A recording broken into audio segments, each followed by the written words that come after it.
Okay, it's time. Chain of Thorns is releasing in exactly 4 days from now. I'm gonna do a reread of Chain of Thorns and Chain of Iron. For those who don't know, I'm a big fan of the Last Hours trilogy, specifically because it is a spin-off series to the Clockwork Angel trilogy, which is by far my favorite trilogy ever. I love that trilogy. Every time I have to reread it, I feel like it gets better every single time. And in honor of Chain of Thorns coming out in 4 days, whew, it's time to count down. I should have started reading these last week, but I didn't. We're starting off with Chain of Gold. Welcome to the reading vlog. It's official. Aroma art has officially launched. Thank you guys so much for all the support you've already shown me. I'm so sad my website was down for the first day. But let's meet one of my candles. This is Anju Pear. She is a fruity, woodsy pear, secondly scented candle. And she comes beautifully gift wrapped in a matte black container. All my candles come with a wild seed paper dust cover. That way you can plant the dust cover from your candle into its vessel and have your own beautiful wildflowers. Featuring an FSC certified crackling wooden wick, along with being 100% coconut soy wax. So I really wanted to reread the books because I want my mind and my scene setting to be perfectly set up for Chain of Thorns. I want, when the book falls into my lap, I want to devour it. I've already cleared my schedule for it as much as I could. Little Punky has to go get his hair done. And I think I need to do blood work. I've cleared my schedule as much as I possibly could. There are some things I just couldn't get away with taking off the schedule, but Chain of Thorns is the conclusion to the Last Hours trilogy, and you guys, we've been waiting for too long for this book. Too long, and I'm so ready for it. Let's begin the scene setting with Chain of Gold.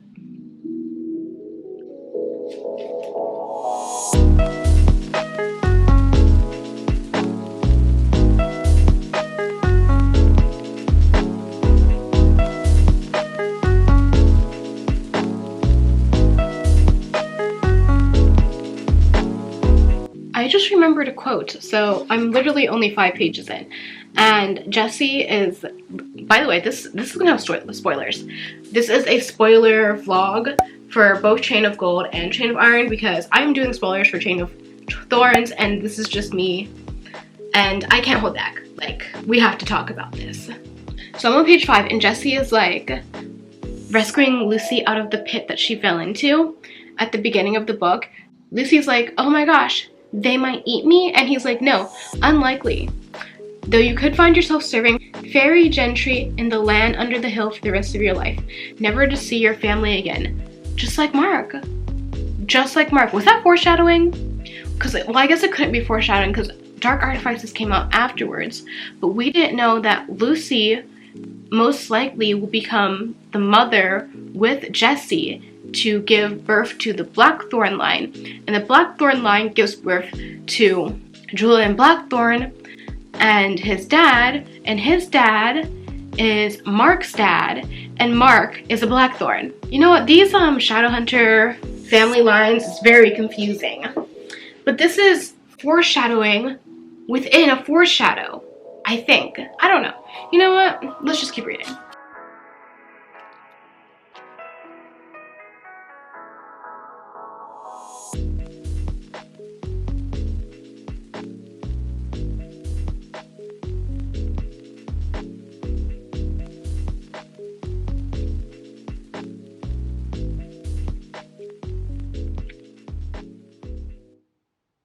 It's interesting to read chapter 1 where James Quarrendale is literally fighting a demon and then something crazy happens to him. When Clockwork Angel opens in a similar way, Will and Jem are fighting this demon and then they discover the woman's body and it starts this whole chain of events. And that's the same way Chain of Gold is starting. I don't think I realized that last time I read it.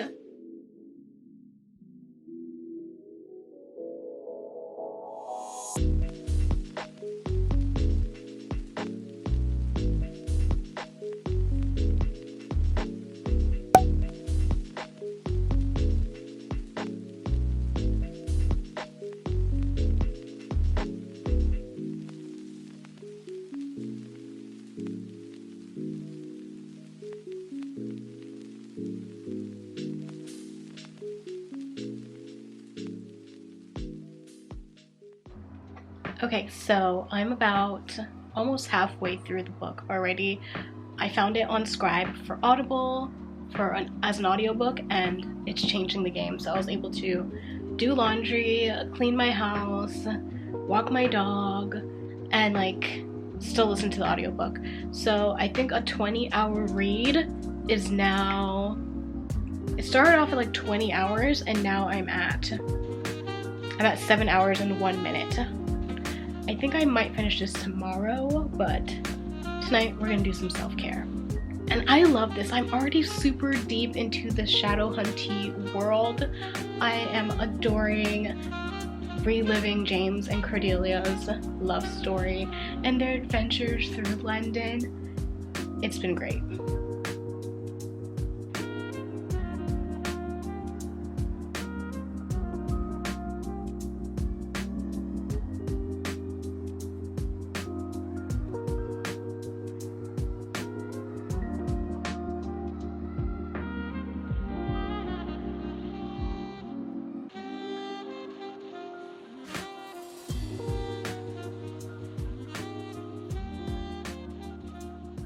Okay, so we're gonna go and get a reading journal so that I can do a blank reading journal for the new year.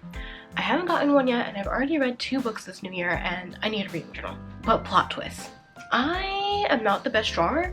Like, I taught myself how to draw when I became really sick, but after that I haven't really practiced much. So I want to do a reading journal, but we're gonna make it sticker themed. So instead of drawing everything out, I'm going to draw out the most minimal things I can possibly draw, and the rest I will be doing stickers. And you're probably wondering, why are you putting on makeup to go get a reading journal? And the answer is, I have been wanting to go get a reading journal or just leave the house all day. I went on a walk with my dog. It was amazing. I wish I went on it sooner. I was trying to hit this 1 p.m. deadline, and then I missed my 1 p.m. deadline. And then honestly, I just never hit my deadline. That's the moral of the story right now. And I've been wanting to go out all day and like do my makeup and leave the house pretty much all day. So we're gonna do that now because it's already nighttime, but I need to get out of here. So I'm gonna walk my dog again and then go to see if Michael's or Joanne's is open to get a journal and some stickers, because that's what I would need to do this reading journal. Ultimately, I gotta get out of this house.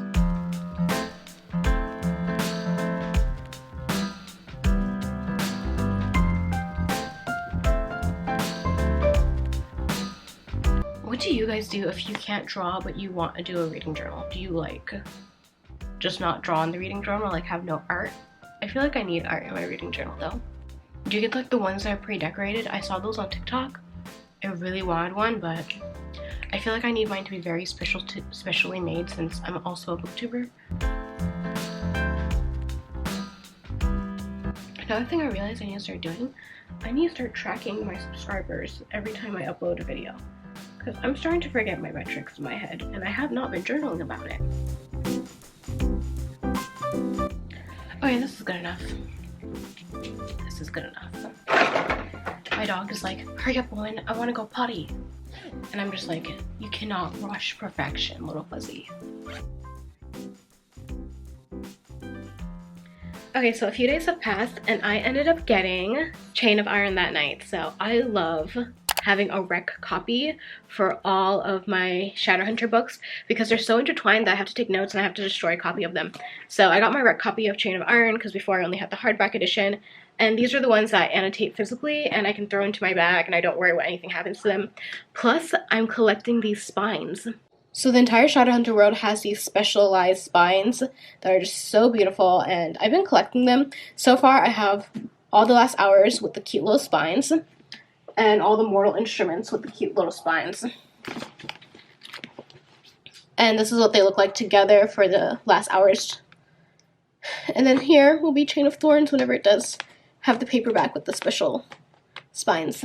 As far as journal goes, I end up going with a classic bullet journal because I see a lot of the booktubers using I think it's olive and something notebooks, but I would have to have that shipped out to me, and I really just want to get started as soon as possible.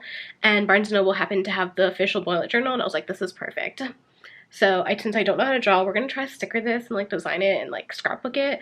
But I do know how to draw. Let me stop saying that. I know how to draw. I taught myself how to draw when I was super ill and I thought I was not going to make it. I taught myself how to draw because I knew if I passed away, I would regret that.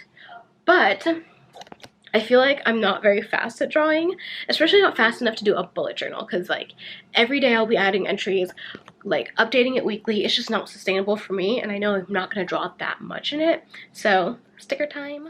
I did it. I finished Chain of Gold last night. It was epic. I forgot how much I love this world. The whispering room scene, it was just amazing. I am hesitant about Chain of Iron because I know that's where that big huge cliffhanger ends up happening, but I'm excited to move on. So far I still give this book 5 stars. Like, I think I've read this like maybe two or three times now, and I do sometimes just go back and reread my favorite scenes just to relive that moment over and over again in my heart.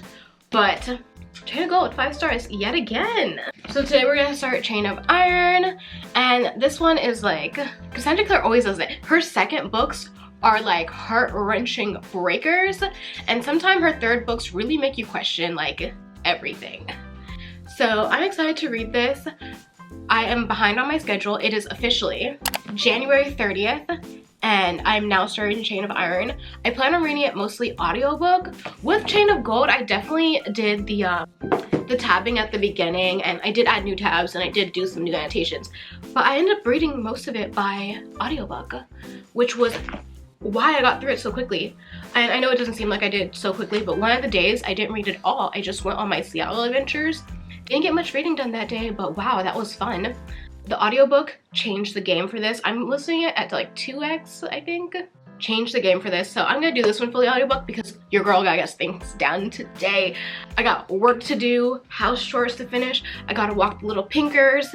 Like, we got stuff to get done today, so it's audiobook day. I do want to do like a new annotation of this, but since Chain of Thorns pretty much releases tomorrow, I might wait for my physical copy to come in the mail instead of buying my Kindle edition to read, because that was my plan, because I ordered it on Amazon so that I could get it like as soon as possible. But Waterstones messaged me. They're like, your package is going to be delayed. It's the Waterstone edition of Chain of Thorns. And I was like, okay, that's fine. I have my Amazon edition. Amazon emails me and they're like, your book won't be there until February 2nd. And I'm just like, what? This is like tentative though, because sometimes I see Amazon pulling miracles and getting the book here the day it comes out and stuff like that, from what I've heard from other booktubers. But we shall see. I don't know what's gonna happen, but I don't want to rush the system either, because I'm not done with Chain of Iron, and these little package workers have a life too. So whenever I finish Chain of Iron, if I get Chain of Thorns on February 2nd, I'll be happy, but if I get earlier than that, I need to devour this. So audio it is. Let's go.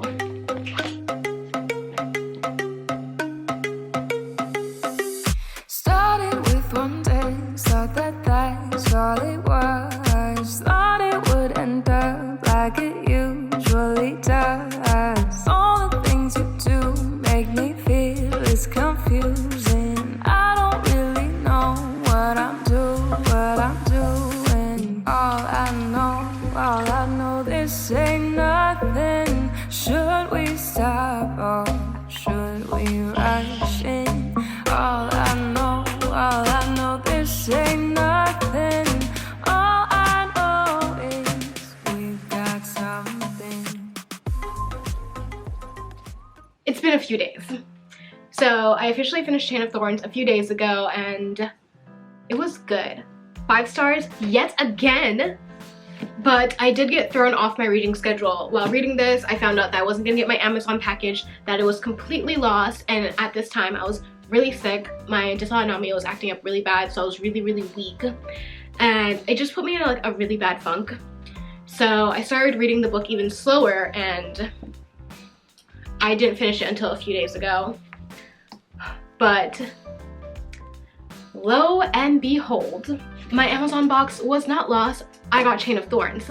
But since I was so sad and disheartened that it was lost in the mail, the same day that I got the email from Amazon saying that it was lost, I went and I actually physically bought it. Yes, I've already started reading it. We're not gonna talk about it, not yet. Check out the reading vlog. We're here to talk about Chain of Thorns. So, I liked it. I have no like high level outline thoughts besides the fact that I still am not into Lucy and Jesse's story. I'm not super invested in them as a couple. I feel like we just haven't had enough time with them for them to cook into becoming one of my, like, a couple I'm really invested in yet. So I really was hoping that this time round I would be more invested in their story, but I'm just not. So my concern with Chain of Thorns is that Chain of Thorns is probably going to be the catalyst of like the Jesse and Lucy story. Well, it's going to be a catalyst for all of them because this is a trilogy and the series is ending, which is so disheartening. James and Cordelia are still it. They are the it couple. They're the one to beat, and I still theorize that Matthew is going to die in Chain of Thorns. That's my theory. That's how I feel. I don't know why, but he doesn't have a love interest besides Cordelia, and we know she ends up with James regardless. However it happens, we all know that they end up together. How it happens, we don't know. We know they end up together. But what's gonna happen to Matthew? I think he's going to die. I think Sonya's gonna die. I think Matthew's gonna die. I think Thomas and Alistair are gonna get together and they're gonna be like, oh, happy doopy-doo cherry. I think Annie and Ariande are gonna get together. I think Alistair's gonna adopt Sonya's child because Sonya's gonna pass away, and I have all these theories cooking. But when will I get to my answers? I still don't like Grace. I feel like I hated her even more the second time round. Like, we're not here for her. We do not care. She is public enemy number 1. And since I did this book entirely audio pretty much, I would like read gaps here and there. I was not able to do a second round of annotation, and I kind of look forward to that for my next round because I might have like an annotation spree later in the next year or year and a half, because I always reread my Chain of Thorns books. I always reread my Shadowhunter books. I always go back to my familiar peoples. I have mixed emotions going into Chain of Thorns. Like, since I've already started, it's not starting the way I expected it to, honestly. But we're still here. We're still reading. And pretty much as soon as I was done with Chain of Thorns, I started. So I am behind on my reading schedule, and at this point, I'm not going to try to catch up. I just want to read it slow, steady, take it all in. But I am doing a lot of it on audiobook too, so it's like I'm not getting to annotate it, but like I'm getting to devour the story in a very practical way. And it's mixed emotions because I kind of want to annotate, I kind of want to read it physically, but like I kind of want to devour it, and the audiobook helps me devour it even quicker because I can do it pretty much whenever, however, unless I'm in the shower. Have you guys done your rereads yet? Are you guys even doing a reread for Chain of Thorns? I know I have to reread because I don't want to forget any little details, and Cassandra Clare be Easter egging all her books together, so I wanted to make sure I had everything down packed. But it's time for Chain of Thorns. Happy reading, y'all! I'm gonna go read Chain of Thorns. Bye.